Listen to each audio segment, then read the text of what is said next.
Joyce endured a tremendous pain and suffering throughout her life, from a childhood of abuse and neglect to traumatic events in adulthood. Joyce has faced immense challenges that have shaped her perspective on the world, and at the moment, it would be difficult for her to trust anyone due to what her biological father did to her. Due to extreme poverty, she lived in this smallest house where entering was another issue. But today, she rents a small house by herself. She's going to school, and Afrimax returned with money from giving life. But her daughter is yet to go to school. She says life isn't good as she wants it to be, but better than the last time. Anaweza sema si mzuri na si mbaya, lakini iko hapo katikati. But before we go into that, we need to know why she had dropped out in the first place and why she says her father ruined her life. After failing to pay school fees on time, she was kicked out of school and had to ask the dad for school fees.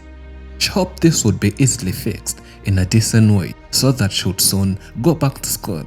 But the dad had an indecent approach. Mimi kwa life, babangu alianza kunisumbua nikiwa 12 years old. My father started showing his lust for me when I was only 12 years old. He used to come to my bedroom and would begin to caress me. It came to a point where he couldn't stop himself and came on me with all his strength. Oh yeah, you heard me right. I was in junior high school then, so he came to my bed and said he wanted to sleep with me. His motive to sleep with me was because they had kicked me out of school. So he told me that we had to sleep before he paid my school fees. It's a tangled tale that is difficult for anyone to understand why a father would do this. And the saddest part of it is that the dad kept doing this more often and ended up impregnating her daughter. But did she even try, scream or tell anyone about this before it was too late? Siku yote ambayo ulijaribu labda kupiga nduru, kupiga kelele watu wakusaidie? Hapana. Babangu alikuwa ananiambia. I never screamed or even asked for help all the times my dad abused me. He had threatened me not to tell anyone that we were sleeping together. In brief, he scared me enough to the point I couldn't tell anyone, not even my mother. I decided to protect my mother's and friends' life so my father would not kill us all because I was really afraid of him. Of all things one might hide, pregnancy is not one of them. Her mother later found out that she was pregnant. It was a complicated and traumatic childhood she had. Later, the father returned, and when she asked him for school fees so that she would resume her studies, the dad had the audacity to make the same old request. And at this point, it was beyond what Joyce thought and had to expose him and tell the mother all what happened. Nikamwambia hapana.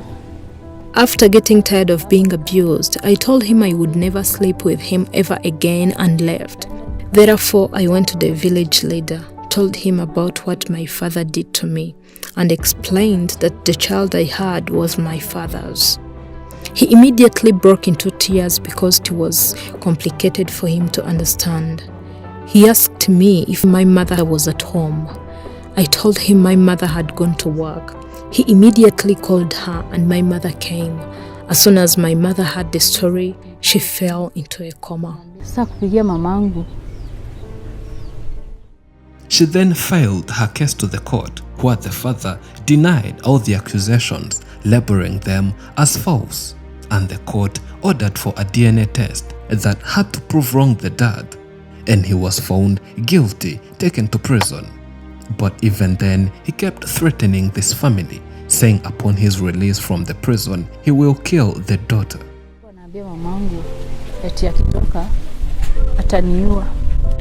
He told my mother that if he gets released, he will kill me. So I'm humbly asking anyone who can help me find a refuge for me, my child, and my mother, because I do not doubt that he won't do what he said.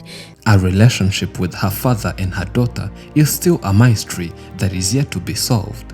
Mara ni dadangu, mara ni mtoto wangu. Sometimes I see this child as my brother, sometimes I treat him as my child, and sometimes I don't know what to call him. I tried everything possible to heal that wound, but I think I will need a miracle to move on. Today, a lot has happened, but was she granted the asylum she was seeking? Is the father released from prison? And how is she coping with life after all what she went through? Did she stand a chance of going back to school?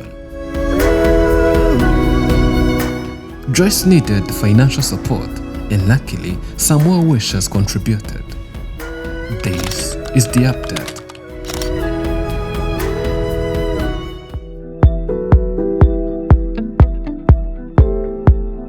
A few months after covering her story, we return back to check on how she has been doing. As we can see, she shifted, no longer lives to the same old place, and we hope life got better.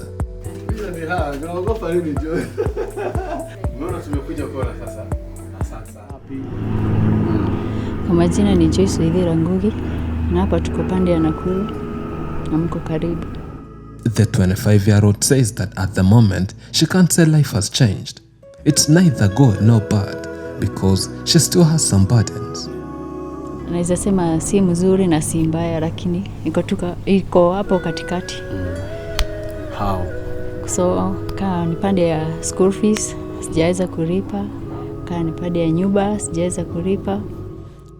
Unlike many people whom we visit after making her story, no one visited or checked on her ever since it was uploaded. But that has never stopped her from continuing her education.